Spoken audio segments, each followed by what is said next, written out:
As you see, we've got a canoe here. And what we're going to be doing today is making a canoe motor mount so that we can use a trolling motor to assist us with our adventures. So we've got a few things to think about. Are we going to be sitting at the back of the canoe most of the time? Or are we going to be sitting more centered in the middle?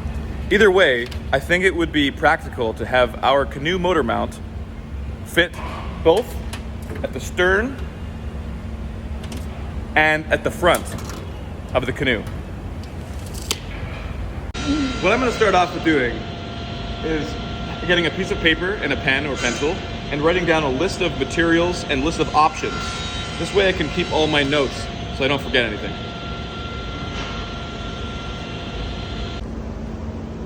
After some careful research and layout, I've determined that I'm going to make a piece for the back.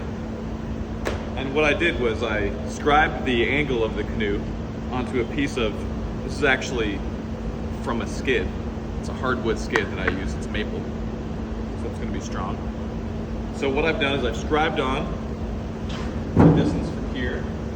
And what I did is I actually measured my trolling motor, which is about 12 inches from the center of the mount. And I sat in the canoe and I found out what felt comfortable for me. And I used that distance to determine how far back I would set the canoe motor mount so that it was ergonomic for me to sit comfortably and drive the canoe. We're going to do a dry fit on our rough copy of our canoe motor mount. And as you can see, the taper on it, which matches the taper of the canoe, edges itself in. So as you're pushing, it's actually going to wedge. As you're moving this way and you're pushing that way, this is going to be wedged in. So it's not going anywhere.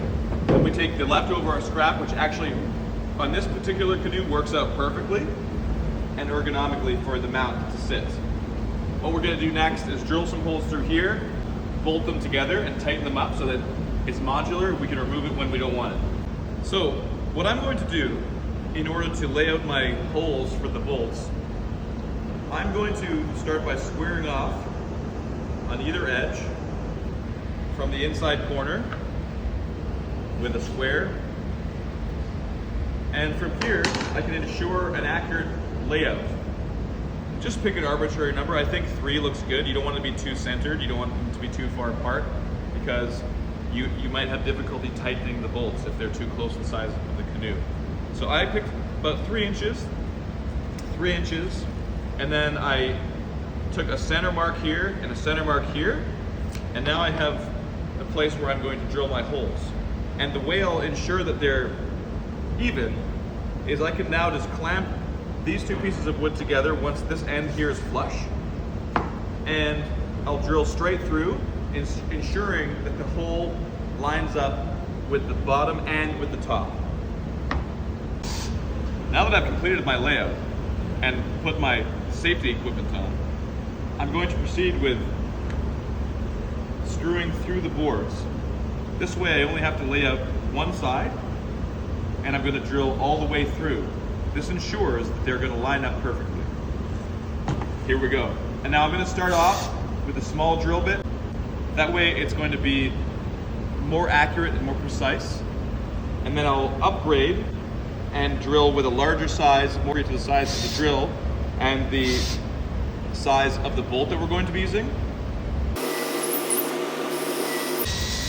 Now remember, you can also use a drill press if you feel more comfortable. So we determined, after drilling our holes, that the block to bolt the trolling motor onto needs to be about 8 inches. So what we used is a 2x4, and because we have the shop here, we milled it down and straightened up the edges. That's so that we're going to glue it nice and clean to our lumber here. Not a necessary step. If you don't have these tools, just go ahead and grab a 2x4, mount it to the top of our trolling motor bracket, and it's going to look something like this when it's done. Now, the way we're going to fasten this is we're going to glue and we're going to screw, and then we're going to drill in and put through bolts. You could also use dowels if you have those available. There are many ways to do this. Whatever you think is going to be the strongest is the best. and then we'll have the bolts roughly here, more in the center, to give more stability. So, making sure that I have my top place marked, what I'm going to do is I'm going to, roughly eyeball where I want my screws. I know that I'm going to kind of want them about here, so what I'll do is I'll just mark it onto my wood, like that, roughly, on either side. And then I don't want it to be I want it to be fairly centered, so I'm going to just use a roughly a half inch mark, okay? Then I'm going to take my countersink drill bit, and I'm going to drill that into my old piece of wood here. Boom, boom. I've got my screws and my screw gun ready. I'm going to use PL because, as you see, we have it, it's available, it's waterproof. Now that is luxurious. Really, really nice. Okay, so as you see, we've got a not overly generous, but a generous amount of PL premium. We're gonna put this down on a rag so we don't get a mess in the shop. And we're gonna position this down. Remember, we wanna have this flush at the back because we don't want anything to get in the way of that trolling motor mount. So here we go, we're gonna kind of smush it around. We want that glue to be well distributed. We wanna avoid having too much overflow, okay? Next step, clamp.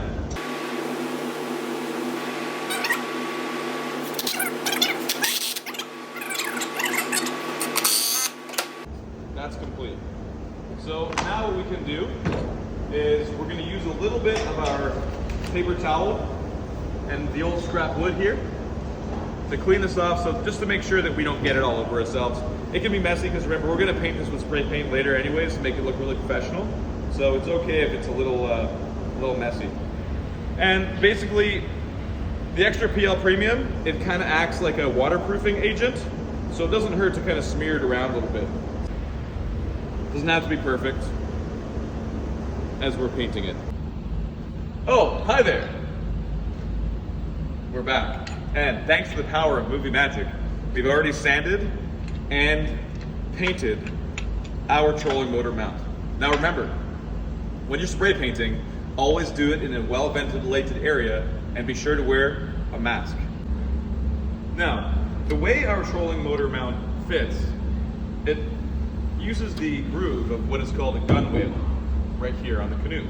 So as you see, we have two wing nuts that'll tighten it down, and all we have to do is slide it into place until it stops, tighten up the wing nuts, and we're ready to go. Here we have the installed trolling motor mount. As you see, easy to operate and fully functional. This video has been brought to you by Tim Hortons, Canada's fuel for the trades.